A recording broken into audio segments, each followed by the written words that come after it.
Bienvenidos a un nuevo episodio del Velo del Olvido. Soy Teresa de la Rosa y juntos desenterraremos historias olvidadas de lugares que en otro tiempo estuvieron llenos de vida. Recorreremos oscuros pasillos de mansiones encantadas y nos sumergiremos en relatos del otro lado. Imagina caminar entre árboles altos y frondosos, rodeado de un silencio casi absoluto. Este mar de árboles oculta historias y leyendas que lo han convertido en uno de los parajes más misteriosos del mundo. En el episodio de hoy descubriremos el bosque Aokigahara. ¿Queréis cruzar el velo conmigo?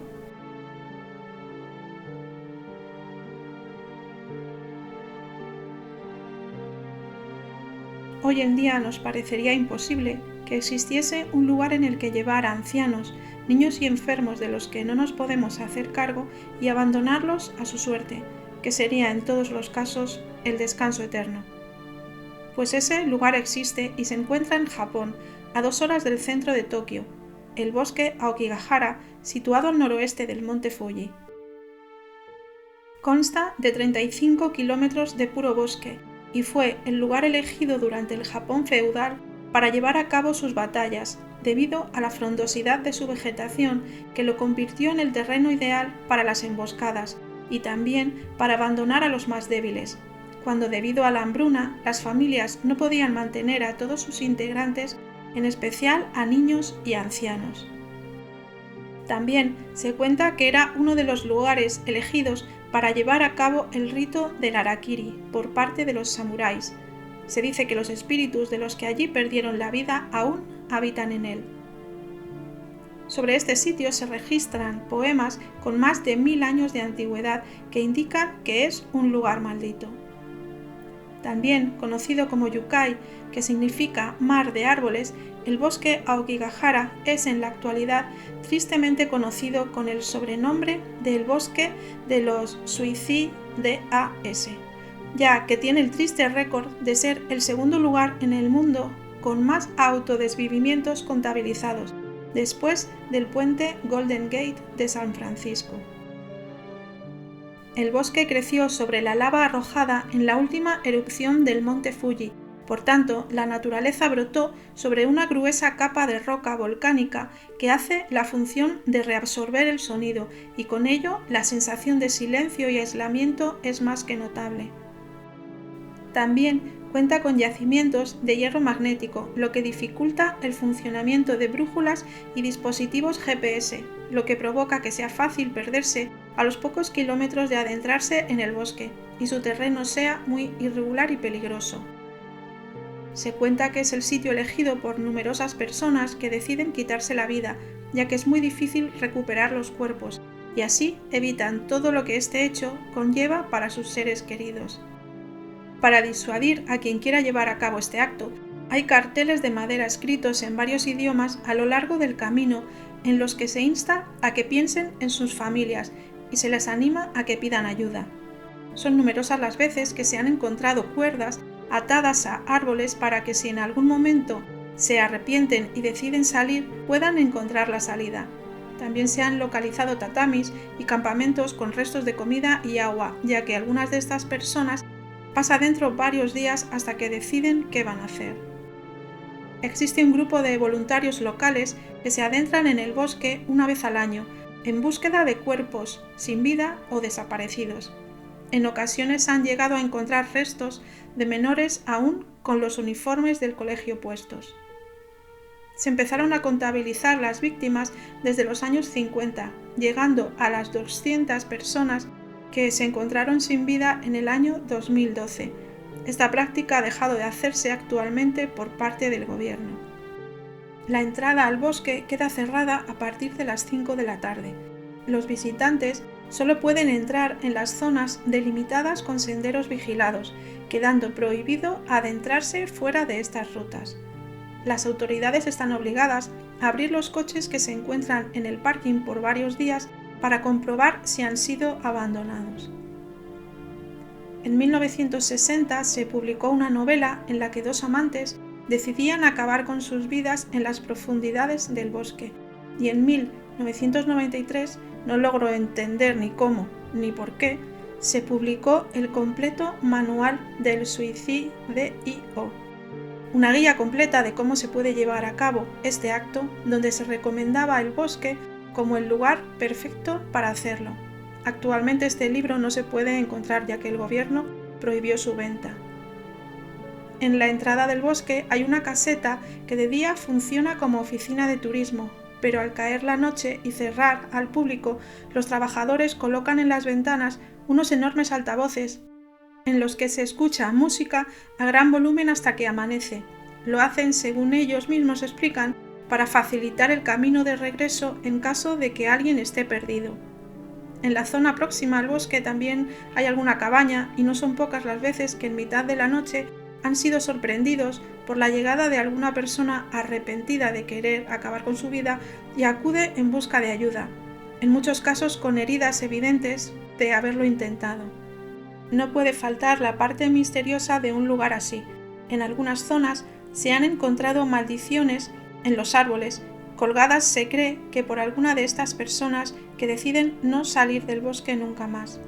También se dice que el bosque está habitado por los yurei, que serían las almas de personas que perdieron la vida con emociones intensas como la ira, la tristeza o la venganza sin resolver y siguen vagando por nuestro mundo hasta que su asunto pendiente se resuelva o sean guiados a través de rituales hasta la luz.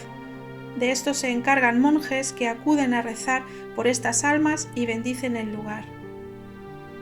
El bosque Aokigahara es en muchos sentidos un entorno virgen en el que se encuentran formaciones sorprendentes, como la cueva de hielo de Narusawa, en la que su punto más bajo se encuentra a 21 metros bajo tierra, o la cueva de viento de Fugaku, donde en sus 200 metros de extensión existen sorprendentes formaciones de lava y un extraño musgo claro que crece en ella y en la que no hay eco. Ambas cuevas pueden ser hoy en día visitadas. Los habitantes locales suelen visitar estas cuevas, pero no el bosque, ya que consideran que atrae la mala suerte. Y así concluimos este recorrido por el misterioso Aokigahara, un lugar tan fascinante como inquietante, un bosque de silencios, historias y secretos en los que la naturaleza y lo desconocido se entremezclan con las historias de las personas que nunca lo abandonaron. Y ahora es el momento de adentrarnos en las historias de medianoche. Ponte cómodo, apaga la luz y piensa que a veces las cosas no son lo que parecen. El relato del episodio de hoy se titula El Retornado. Como cada año, los voluntarios comenzaban a llegar al aparcamiento situado en la entrada principal del bosque. Eran las 9 de la mañana del primer día de mayo y el sol ya brillaba con fuerza. La mayoría se conocía de años anteriores y se saludaban efusivamente, poniéndose al día sobre sus vidas, ya que muchos de ellos no mantenían el contacto durante el resto del año. Este año tan solo había una nueva incorporación, el joven agente de policía Hiroshi, hijo de otro de los voluntarios más veteranos que había decidido este año unirse al grupo de voluntarios rescatistas, cuya misión era la de intentar encontrar con vida, si se podía, a personas desaparecidas. Una vez reunido todo el grupo y tras dividir el terreno sobre un mapa, el jefe Yoshida repartió a los voluntarios en 3 grupos y asignó a cada uno una sección del mapa. En eso estaban cuando se acercó a ellos el señor Matsuda, dueño de la cafetería que también se encontraba en la entrada del bosque, con termos de café y bocadillos para todos los voluntarios. Era lo menos que podía hacer, decía, por aquellos valientes que se internaban durante días con la única intención de ayudar y dar consuelo a las familias de los desaparecidos, aun a sabiendas de que raramente localizaban a alguien con vida. Ellos se encargaban también de trasladar los cuerpos fuera del bosque para que las autoridades se hicieran cargo. Cuando ya estaban todos preparados con sus mochilas a la espalda, el jefe Yoshida les hizo una última advertencia, dirigida a todos en general y al joven Hiroshi en particular. Les recordó que bajo ningún concepto debían de separarse de su grupo, que mantuviesen siempre el contacto por el walkie-talkie y sobre todo nunca hicieran caso si veían a alguien caminando solo y adentrándose en la espesura, En el bosque habitaban más seres de los que la razón podía asimilar. Este lugar, les recordó, ha sido durante siglos el hogar de los Yurei. Nosotros solo queremos rescatar a las pobres personas que tomaron una mala decisión. No queremos interferir en el equilibrio natural de las cosas, dijo, y con eso dio por terminada la charla. Se colocaron todos en la linde del bosque y con la mirada al suelo escucharon la bendición que el monje que los acompañaba pronunció antes de dar comienzo a la búsqueda. Después emprendieron el camino. El grupo de Hiroshi lo formaban 5 personas, entre ellas su padre y el monje. Avanzaban con paso rápido y seguro. Los primeros metros estaban bien señalizados y el terreno era bastante fácil de transitar. No se cruzaron con ningún excursionista. Lo que sí vieron fueron las cuerdas que algunas personas ataban a los árboles para evitar perderse. Decidieron hacer una primera parada para descansar y comer algo a las 3 horas de haber comenzado a andar. A partir de ese punto el terreno se complicaría bastante. Hacía rato que habían dejado atrás las señalizaciones y la zona destinada a los turistas. A los pocos minutos de ponerse en marcha, la esencia del bosque comenzó a hacerse presente. El ambiente era cada vez más sombrío y el silencio más notable, lo que parecía añadir más peso a sus mochilas y les hacía caminar más despacio. No tardaron mucho en encontrar el primer campamento abandonado. Un saco de dormir y restos de latas de comida confirmaron que allí había dormido alguien. Quizá durante días. Nunca sabrían qué llevó a aquella persona a internarse en el bosque, ni lo que sucedió después. Lo único seguro es que habría estado tan desesperado como para plantearse si quería seguir viviendo. Seguían reconociendo el pequeño asentamiento cuando Hiroshi lo oyó por primera vez. Una ráfaga de aire helado atravesó su cuerpo y escuchó un grito. Era un lastimero grito que parecía de mujer. Se paró en seco y miró al resto de sus compañeros que seguían a lo suyo. Ninguno dio señales de haber oído nada. Pensándolo bien, no estaba seguro de si la voz provenía de su cabeza. Seguramente estaba sugestionado por la situación y el grito no había sido real. Pero otro miembro del grupo también lo había sentido, el monje que ahora lo miraba fijamente.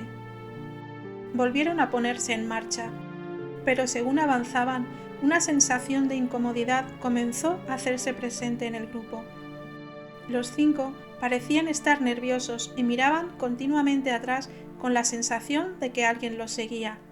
No hacía ni media hora desde que habían dejado atrás los restos del campamento cuando volvieron a encontrar pruebas de que alguna persona había estado allí, pero esta vez tuvieron la seguridad de que la cosa no había acabado bien, pues junto al tronco de un gigantesco árbol había un montoncito de ropa perfectamente doblada y al lado, alineados con la ropa, 2 zapatos de hombre. Los restos se veían viejos, pero todos sabían lo que aquel hallazgo significaba. Guardaron silencio en señal de respeto y decidieron continuar. Hiroshi iba el último en la fila que formaban los 5. A cada paso que daban, la sensación de opresión era más notable. Habían estado en contacto con el resto de compañeros por el walkie. De momento ninguno había encontrado ningún cuerpo, y esa era sin duda una muy buena noticia. Decidieron que ya era hora de buscar un buen sitio donde descansar y pasar la noche.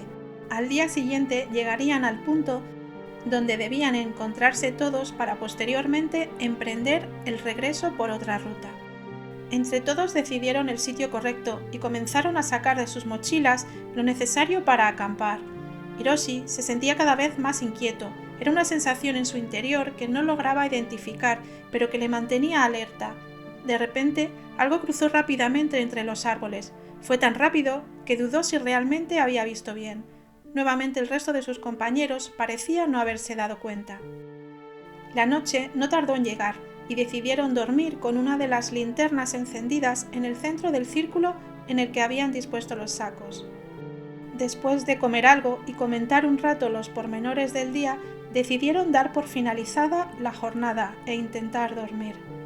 Con más o menos rapidez, todos fueron conciliando el sueño, excepto Hiroshi, que seguía bastante intranquilo. Fuera del haz de luz que emitía la linterna, todo era absoluta oscuridad y silencio, algo que le extrañó, pues no se escuchaba ningún tipo de animal. La luz parpadeó, no como si se hubiera apagado y vuelto a encender, sino como si algo hubiese cruzado por delante. Y ocurrió otra vez. Escuchó a alguien gritar, no parecía estar muy lejos. Se puso de pie y entrecerró los ojos agudizando la vista cuando de pronto una estela blanca cruzó frente a él. Esta vez estaba seguro de lo que había visto.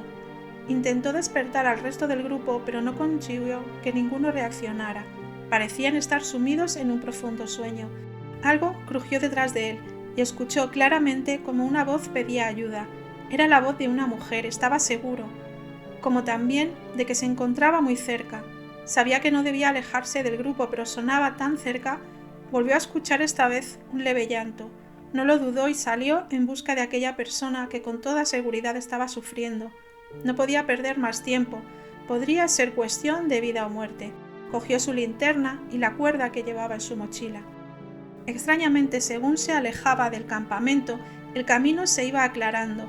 Escuchaba el llanto cada vez más cerca. Sin embargo, tenía la sensación de que cuando estaba a punto de ver a la persona que pedía ayuda, ésta se alejaba. No sabía muy bien cuánto tiempo estuvo caminando, pero durante todo ese tiempo escuchó el llanto desconsolado. La voz le había guiado hasta la entrada de lo que parecía una oquedad en una enorme pared de piedra. Por fin, pensó, seguro que la persona se había cobijado dentro. Traspasó el umbral y lo que en un principio parecía un pequeño espacio se convirtió en una gran caverna. Por suerte se veía iluminada con miles de destellos que emergían de las paredes, debido a algún tipo de piedra preciosa que reflejaba la poca luz que provenía del fondo de la cueva. A simple vista no parecía haber nadie allí. Escuchó con detenimiento, pero tampoco pudo distinguir ningún sonido. Decidió adentrarse un poco más por si la persona que pedía auxilio hubiera perdido el conocimiento y por eso ya no se escuchaban sus lamentos. No supo durante cuánto tiempo estuvo caminando. Era fácil perder la noción del tiempo allí dentro. Siguió la luz que venía de algún lugar del fondo de la gruta. Era posible que la persona que pedía ayuda se hubiese dirigido hasta allí, pero lo que había cuando llegó al final era un enorme precipicio lleno de rocas puntiagudas en el fondo. Se veía con claridad toda la superficie. El agua brotaba del suelo, inundando algunas zonas. Era imposible que nadie hubiese sobrevivido a una caída así.